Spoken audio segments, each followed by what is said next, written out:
Masih dari kantor DPRD Sumatera Selatan di penghujung 3 gelombang aksi unjuk rasa mahasiswa dari Palembang dan Sumatera Selatan.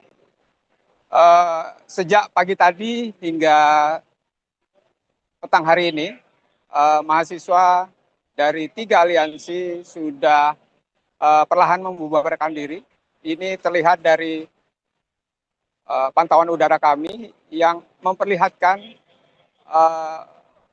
massa mahasiswa yang bubar secara tertib di depan kantor DPRD Sumatera Selatan.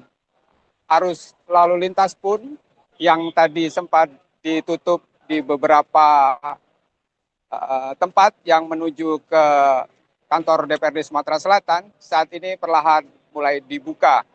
Dari unjuk rasa ini, kelompok-kelompok mahasiswa yang menyampaikan aspirasinya mulai dari aliansi mahasiswa Sumatera Selatan, kemudian Cipayung Plus dan aliansi BEM se-Sumatera Selatan.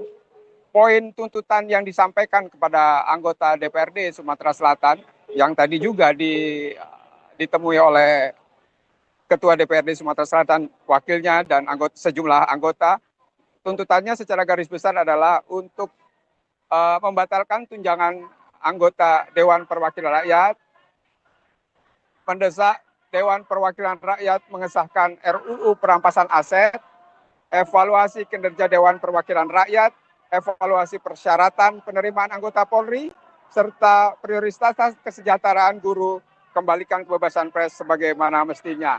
Itulah poin-poin secara garis besar tuntutan yang disampaikan kepada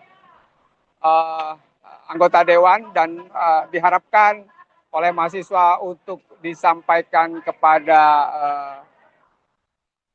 DPR atau pemerintah pusat untuk segera ditindaklanjuti. Saudara, setelah kami menyiarkan secara langsung dalam Breaking News Kompas TV Palembang, rangkaian dari unjuk rasa hari ini, akhirnya kami tutup Breaking News Kompas TV Palembang. Sampai jumpa. Terima kasih.